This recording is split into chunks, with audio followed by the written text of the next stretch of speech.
झील की बेटी। डल झील कश्मीर का बहुत आकर्षक है। अपने कश्मीर प्रवास में हम लोग अक्सर शिकारे में झील की सैर करने चले जाते हैं। एक दिन शाम खाली थे, संयोग से हमारा परिचित शिकारे वाला गफ्फारा मिल गया। फिर क्या था, बैठे उसके शिकारे में और घूमने चल पड़े। गफ्फारा बोला, साहब मैं आज आपको तैरती खेती दिखाऊंगा। इतना कह के उसने कोई तान छोड़ दी और मौज से नाव को खेता हुआ काफ़ी दूर ले गया। उसके बाद सैर कराता हुआ वहाँ पहुँचा जहाँ पानी की सतह के ऊपर कई प्रकार की खेती हो रही थी।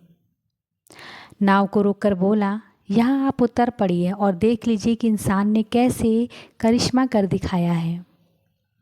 हम लोगों ने डरते डरते नीचे पैर रखा कि कहीं धरती के साथ अंदर पानी में ना चले जाएं, पर हमारा वह भय निराधार निकला।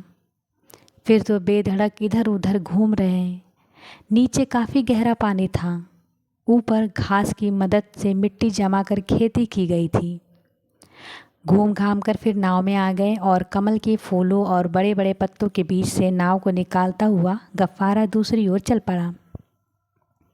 इतने में देखता क्या है कि एक पतली तीर जैसी नाव पर एक काश्मीरी किशोरी खड़ी हम लोगों की ओर देख रही है। गफ्फारा ने कहा, साहब जानते हैं ये लड़की कौन है? हमारे इनकार करने पे बोला, ये यहाँ के ज़मींदार की लड़की है। ये जो खेत आप देखते हैं सब इसी की जायदाद है। हमारी कुछ दिलचस्पी पैदा हुई। गफ्फारा ने शिकारी की रफ्तार धीमी कर दी। बोला, साहब ये बहुत बड़े आदमी की लड़की है।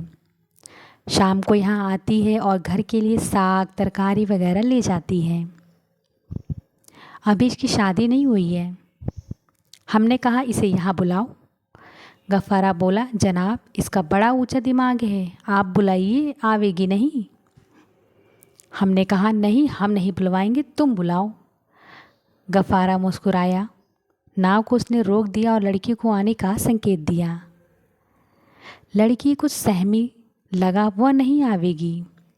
तब गफ्फारा ने उसे कश्मीरी में कुछ कहा। उसके बाद वो अपनी पतली सी नाव को खेकर सपोर्ट में हमारे पास आ गई। वह झील की बेटी थी। डल जितनी सुंदर थी, बेटी उससे भी अधिक सुंदर थी। बड़ी स्वस्थ और निर्भीक, शहजादी जैसी लगती थी। वह हमारी भाषा नहीं जानती थी, हम उसकी भाषा नहीं जानते थे।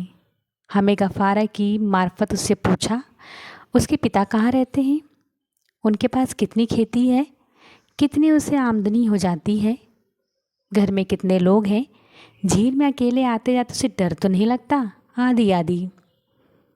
उसने मुस्कुराहट के साथ सारी बातों का उत्तर दिया। उसकी नाव में मक्की के भुट्टे और कमलगट्टे रखे थे। उनकी ओर संकेत करते हुए हमने कहा, क्या ये भुट्टे और कमलगट्टे हमें नहीं दोगी? उसने बहुत से भुट्टे और कमलगट्टे हमारी ओर बढ़ा दिया।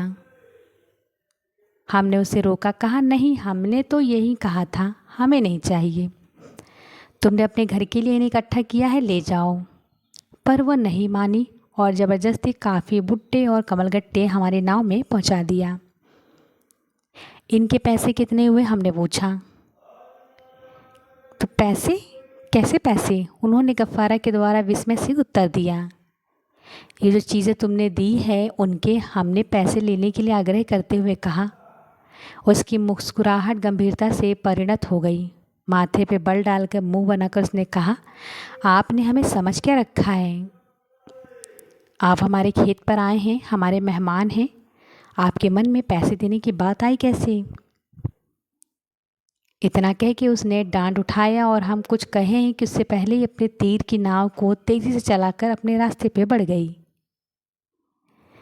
तभी झील में एक साथ लहरें उठी, मानो आपकी बेटी पर गर्व करते हुए माँ पुलकित हो रही थी।